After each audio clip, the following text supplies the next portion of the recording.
साथियों नमस्कार, मैं आपका मित्र के पांडे पंचांग देखना सीखे तथा ज्योतिष बने चैनल में हार्दिक स्वागत करता हूं।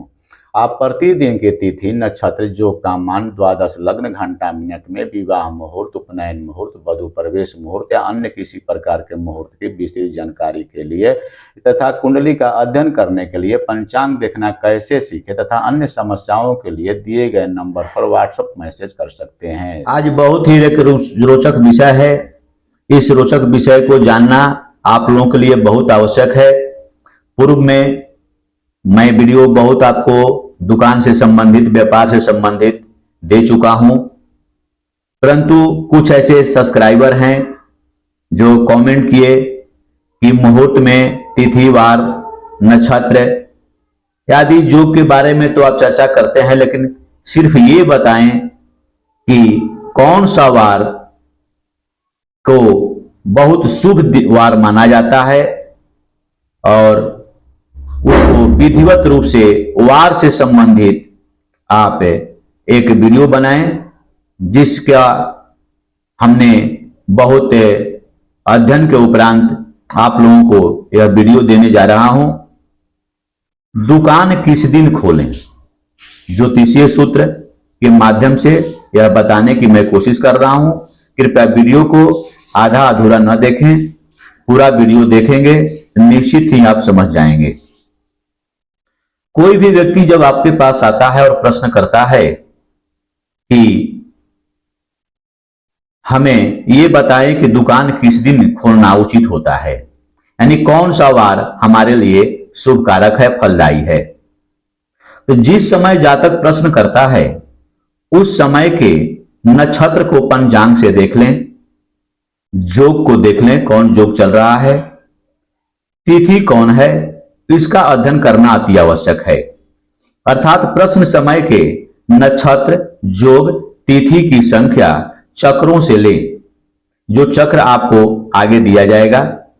इसके बाद उस दिन चंद्रमा जिस राशि में हो, यानी उसके बाद चंद्रमा जिस राशि में हो उसके बारे में अध्ययन कर लेना हमें अति आवश्यक है।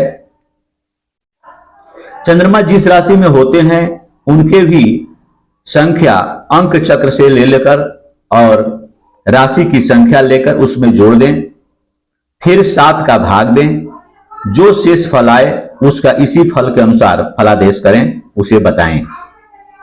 यानी 7 का भाग देने पर यदि 1 शेष बचे तो रविवार को, 2 शेष बचे तो सोमवार को, 3 शेष बचे तो मंगलवार को, 4 शेष बचे तो बुधवार को, 5 शेष बचे तो गुरुवार को, 6 शेष बचे तो शुक्रवार को, 7 शेष बचे तो शनिवार को दुकान का प्रारंभ करना चाहिए। अब हम लोग देखते हैं जो यहां पर चक्र की बात दी गई है, तो नक्षत्र, योग, तिथि संख्या चक्रों से लें। चक्रों से लेने का मतलब होता है कि उसके यहाँ पर किस प्रकार हम चक्र की गणना करते हैं, तो उसके बारे में यहां दिया गया है, जिसे देखें। नक्षत्र के लिए यहां पर संख्या दिया गया है और यहां पर योग के लिए दिया गया है और यहां पर तिथि की संख्या भी दी गई है, जिससे आप कृपया चाहे तो स्क्रीनशॉट भी लेकर इसे नोट कर सकते हैं और समझ सकते हैं। यानी अश्विनी, भरणी, कृतिका, रोहिणी, मृगशिरा, आद्रा, ये सब नक्षत्र जो होते हैं 27 नक्षत्र, जो एक अभिजीत नक्षत्र भी लेकर के 28 होते हैं, जो श्रवण से पूर्व होता है, उनकी संख्या यहां दी गई है। इन्हीं संख्याओं को वहां से लेना है।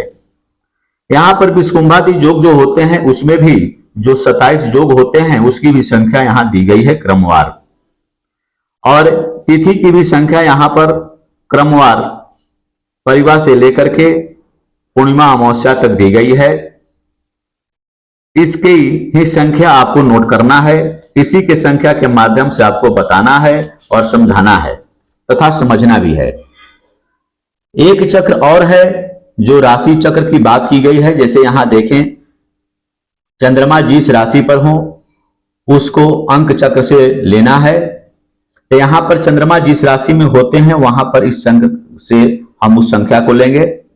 जैसे ये राशि 1 2 3 4 जो लिखा हुआ है 12 तक, इसे आप राशि संख्या समझेंगे और अंक जो राशि, जिस राशि में चंद्रमा उस समय प्रवेश किए हैं उसके उस राशि के सामने जो अंक दिए हुए हैं वही संख्या लेना है।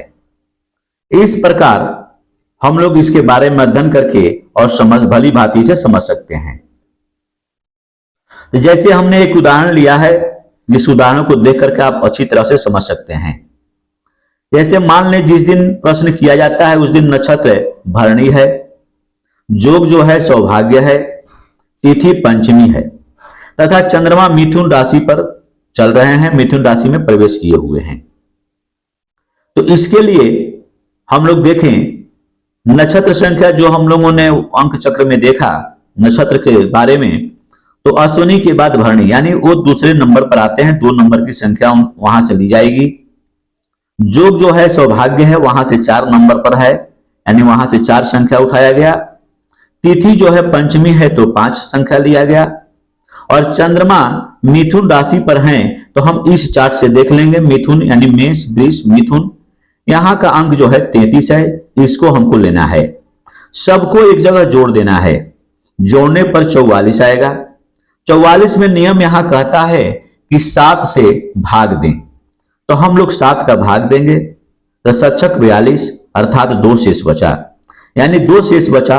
तो यहां पर देखें 2 बचे तो सोमवार को दुकान का प्रारंभ करना चाहिए, दुकान उस दिन खोलना चाहिए। इस प्रकार हम लोगों ने आज इस चक्र के माध्यम से और इस वीडियो के माध्यम से सीखने की कोशिश किया कि दुकान किस दिन खोलें। इस प्रकार यदि आप लोगों को वीडियो अच्छा लगता हो, पसंद आता हो, आप इससे लाभान्वित होते हो तो वीडियो को लाइक शेयर तथा सब्सक्राइब करना नहीं भूलेंगे। धन्यवाद। इसी प्रकार की धार्मिक जानकारी, मुहूर्त निकालने के तरीके एवं अन्य किसी प्रकार की जानकारी सीखना एवं जानना चाहते हैं तो हमारे चैनल को सब्सक्राइब करें। फिर अगले वीडियो में मिलते हैं। धन्यवाद।